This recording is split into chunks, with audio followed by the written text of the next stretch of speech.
आप की अदालतमध्ये मोहम्मद शहाबुद्दीन यांच्यावर आरोप आहे की यांनी राजकारणाचं अपराधीकरण केलं. शहाबुद्दीन साहेब असं म्हणतात की सगळं जग तुम्हाला अपराधी म्हणतात, तुमचे सगळे विरोधी तुम्हाला क्रिमिनल असं म्हणतात, परंतु लालूजी कधीच क्रिमिनल म्हणत नाही. आत्ताच आम्ही लालूजींचं हो, विधान सुद्धा मोठे पाहिलं. लीडर आहेत ते, खोटं तर नाही बोलणार. त्यांना आपल्या राजकारणासाठी मोहम्मद शहाबुद्दीनच्या मदतीची गरज आहे. नाही ना, मी कधीच कोणाकडून वापरलं गेलो ना, मी कधीच कोणाचा वापर केला. मी तुम्हाला असं नाही रिसेंट करत. एक्झाम्पल देतो. ज्यावेळी बिहारमध्ये असेंब्ली इलेक्शन होत होते, तुम्हाला जेलमध्ये जावं लागलं होतं. तिथल्या डीएमने तुम्हाला तुमच्या एरियाजमध्ये सिवानमध्ये येण्यापासून थांबवलं होतं. मी 2 वर्षांपासून जेलमध्ये होतो आणि त्यावर क्राईम कंट्रोल ऍक्ट डिस्ट्रिक्ट मॅजिस्ट्रेटने लावला. त्यावर कमिशनरची जी ट्रायल झाली त्यामध्ये कमिशनरने कमेंट केली की खूप उत्साहपूर्वक असं डिस्ट्रिक्ट मॅजिस्ट्रेटनी हे पाऊल उचललं जे पण न्यायपूर्वक शहाबुद्दीन नव्हतं. साहेब, मी तुम्हाला ही आठवण करून देतो की 27 फेब्रुवारीला जेव्हा ही निवडणूक संपली, इलेक्शनची प्रक्रिया जेव्हा संपली, राबडी देवी यांनी पुन्हा मुख्यमंत्रीचं काम सांभाळलं. जेव्हा निवडणुकीचे परिणाम येत होते, तेव्हा त्यांनी तुम्हाला परत येण्याची परवानगी दिली होती. नाही, नक्कीच दिली आणि ज्या दिवशी दिली त्याच दिवशी या लोकांनी आणखी एक क्राईम कंट्रोल ॲक्टचा खटला सुरू केला, जो आतापर्यंत चालू आहे.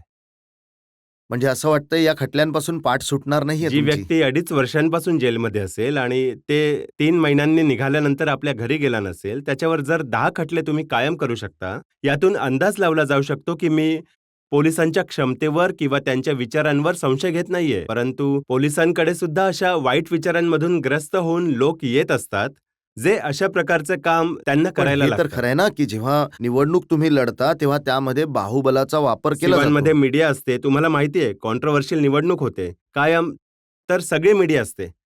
जर सिवानचा एक सुद्धा फोटो असा तुम्ही दाखवला आणि विशेष करून माझ्या निवडणुकीचा, ज्यामध्ये हॉकी लुटली जात असेल, बूथवर कब्जा केला जात असेल, अनेक प्रदेशांमध्ये दाखवलं गेलंय, बिहारमध्ये सुद्धा दाखवलं गेलंय. परंतु बिहारमध्ये, सिवानमध्ये जर तुम्ही दाखवून द्याल, तर मग मला नाही माहिती. शहाबुद्दीनजी, खोकी लुटण्याची, बूथ कॅप्शनची गरजच लागत नाही. मी तर ऐकलंय की तुमचा जो कोणी विरोधी असतो त्याचं तर मुंडकच छाटलं जातं.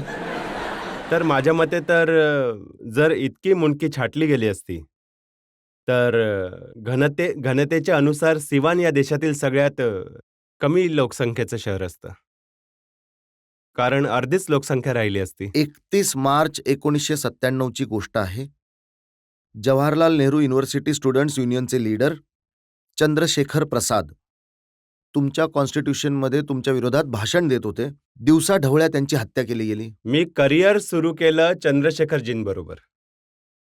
मला जे ओळखत असतील, मी ऑल इंडिया स्टुडंट फेडरेशनमध्ये आलो. माझ्या इथे पाहिलं होतं. आम्ही दोघेही एकाच कॉलेजचे होतो, DAV कॉलेजचे.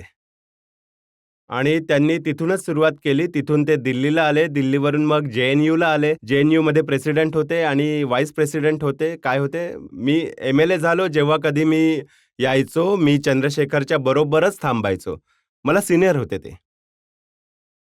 त्या दिवसांमध्ये मी जेलमध्ये असायचो, जेव्हा त्यांची हत्या झाली होती. सगळ्यात जास्त दुःखाची गोष्ट हीच होती, की माझ्या सगळ्यात जवळच्या मित्राची हत्या होते आणि मला त्यामध्ये गुन्हेगार मीडियाच्या माध्यमातून मीडिया बनवलं नाही जातं. शहाबुद्दीनजी, मीडिया नाही. हो, मीडियाच. CBI कारण ने. त्याचं हे कारण बघा, नाही. CBI जेव्हा चौकशी केली आणि CBI जी चार्जशीट केली आहे, CBIच्या चार्जशीटमध्ये जे 6 लोक आहेत, त्यामध्ये तुम्ही मेन अॅक्यूज आहात आणि CBIचं म्हणणं आहे की तुम्ही कॉन्स्पायर केलं आणि त्या किलिंगला डायरेक्ट केलं. नाही.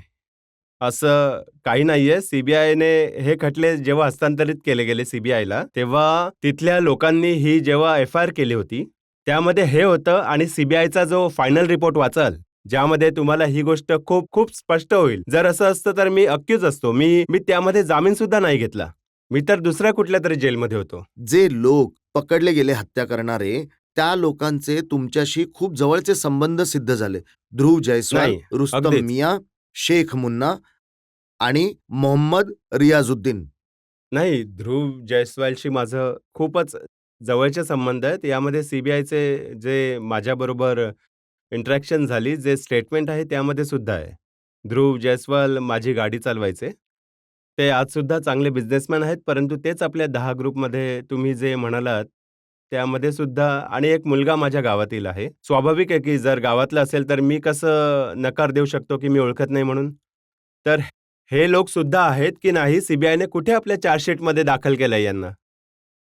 हे सुद्धा खरं आहे का की FIR मध्ये यांची नावं होती आणि यांना अटक तुमच्या घरातून झाली? कुणाला? माझ्या घरातून आजपर्यंत कुणालाच अटक नाही झालंय. हे बघा, यांनी लिहिलंय की Dhruv was arrested from the house of MP on February 21 फेब्रुवारी तुम्हाला म्हणालो 1998 ला. स्पष्टीकरण देताना की माझी गाडी मित्र सुद्धा होते आणि गाडी सुद्धा चालवत होते आणि आज सुद्धा सुटल्यावर माझी गाडी चालवतात.